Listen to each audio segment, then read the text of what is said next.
शनाया अब थोड़ी परेशान हो गई। इस बारे में सोचते हुए उसने मन ही मन में कहा, इस विक्की को क्या हो गया है? पिछले बार जो कुछ भी हुआ था उसके बाद तो मैं बस यही प्रे कर रही थी कि कभी इस विक्की भाई का चेहरा ना देखना पड़े, लेकिन इस आदमी के तो रंग ही बदल गए हैं। एकदम से ऐसा क्या हो गया है? कहीं ये सब इस विक्की के साजिश का हिस्सा तो नहीं है? क्या सच में विक्की भाई किसी प्लान के साथ आया था? शनाया कंफ्यूज हो गई थी। जो विक्की कुछ दिनों पहले तक शौर्य के कहने पर शनाया की जान लेने के लिए भी तैयार था, एकदम से शनाया से घबरा रहा था। ये थोड़ा अजीब था। दूसरी तरफ शनाया के पीछे खड़े आहान के चेहरे पर ऐसे एक्सप्रेशंस थे मानो वहां कुछ भी नहीं हो रहा था।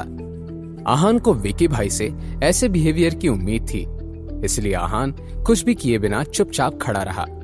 विक्की भाई शनाया के सामने नजरें झुकाकर खड़ा रहा। मिस शनाया, मुझे माफ कर दीजिए। मैं नहीं जानता था कि यहाँ आप अपने दोस्तों के साथ लंच पर आई थी। हाँ, अगर मुझे इस बात की जरा खबर होती तो मैं गलती से भी ये सब नहीं होने देता। विक्की भाई ने बहुत ही ईमानदार लगते हुए शनाया से माफी मांगी। विक्की भाई जैसे इंसान के रूप में बने को इस तरह माफी मांगते हुए सिर्फ प्रेम और उसके दोस्त ही नहीं, खुद विक्की के आदमी भी दंग रह गए थे। इतना ही नहीं, रूपल का मुंह तो खुला का खुला ही रह गया। क्या ये वही विक्की भाई था जिसकी आंखों में कुछ देर पहले तक एरोगेंस नजर आ रहा था, और अब वो शनाया के सामने इस तरह माफी मांग रहा था मानो शनाया के हाथों में उसकी जान थी। विक्की भाई की मजबूरी को उसके अलावा और कौन समझ सकता था? विक्की भाई ने इस बारे में सोचते हुए मन ही मन में कहा, अब तक आहान ने कुछ नहीं कहा है। इस बात का मतलब है कि मैंने उसे नाराज नहीं किया है। अच्छा हुआ कि सबके सामने मैंने इस तरह दिखावा किया कि मैं आहान को नहीं जानता, वरना पता नहीं आज मैं जिंदा भी रह पाता या नहीं। बस सब कुछ सही हो जाए। ये बेवकूफ गजेंद्र, इसकी वजह से मैं फिर अपनी मौत को अपने सामने देख रहा हूं। आगे विक्की भाई ने कहा, मिस शनाया, मैं सच में शर्मिंदा हूं कि मेरे और मेरे साथियों की वजह से आपके दोस्तों को इतना जख्मी होना पड़ा, मगर आपको बिल्कुल भी परेशान होने की जरूरत नहीं है। मैं इन सबको हॉस्पिटल ले जाऊंगा। ये सुनने के बाद प्रेम मल्होत्रा, पारस अग्रवाल और राज बेदी एक दूसरे की तरफ हैरानी से देखने लगे। आगे विक्की भाई ने अपनी बात को कंटिन्यू किया, और हाँ मिस शनाया, ये गजेंद्र बहुत ही बड़ा वाला बेवकूफ है। इसकी अय्याश हरकतों की वजह से आपको और आपके दोस्तों को घबराना पड़ा।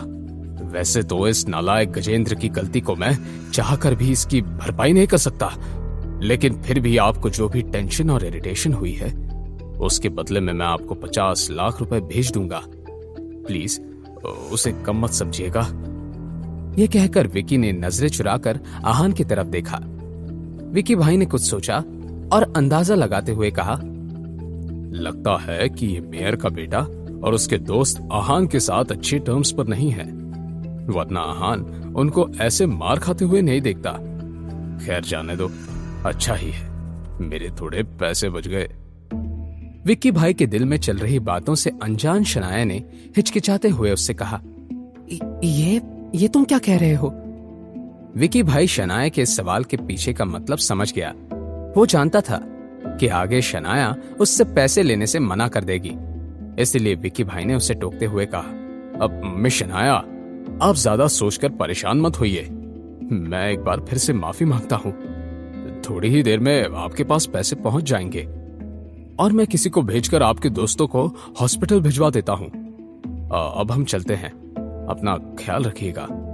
ये कहकर शनाया की किसी बात को सुने बिना ही विक्की भाई वहां से चला गया। गजेंद्र अपने बॉस की नाराजगी से घबरा रहा था, तो उसने भी रूपल और बाकी सबको नजरअंदाज कर दिया और जल्दी जल्दी में विक्की भाई का पीछा करने लगा। बाकी आदमी भी प्राइवेट रूम में बाहर चले गए और बचे कुचे 4-5 आदमियों ने मिलकर प्रेम, राज और पारस को उठा लिया। जब फाइनली प्राइड होटल के उस प्राइवेट रूम में शनाया, आहान और रूपल ही बचे हुए थे, शनाया कुछ रिएक्ट कर पाई।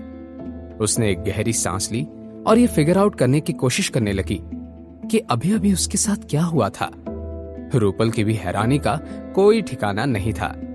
उसने शनाया से सवाल करते हुए कहा, शनाया, ये विकी भाई तुमसे इतना डरता क्यों है? तुम्हें देखने के बाद तो उस विकी भाई के होश ही उड़ गए थे। रूपल के इस सवाल को सुनने के बाद शनाया एक कुर्सी पर बैठ गई और एब्सेंट माइंडेड होकर बोली, रूपल, अगर मैं ये कहूं कि इस सवाल का जवाब मेरे पास भी नहीं है, तो क्या तुम मुझ पर यकीन कर पाओगी? मैं तो खुद ही कंफ्यूज हूं कि मुझे देखने के बाद उस खतरनाक गुंडे को सांप क्यों सूंघ गया। ये सुनने के बाद रूपल ने पूछा, तुम माफिया वालों को कैसे जानती हो शनाया? मुझे शुरुआत से इस विकी भाई के बारे में सब कुछ बताओ। यह क्या चैप्टर है? शनाया ने रूपल को प्लाजा बार में हुई हर एक बात बता दी। ये सुन के रूपल भी चौंक उठी। उसकी आंखों के सामने आहान को लेकर ऐसे सवाल घूमे कि उसकी आंखें खुली की खुली रह गईं। आखिर क्या होने वाला था अब जानने के लिए सुनते रहिए सीक्रेट अमीरजादा।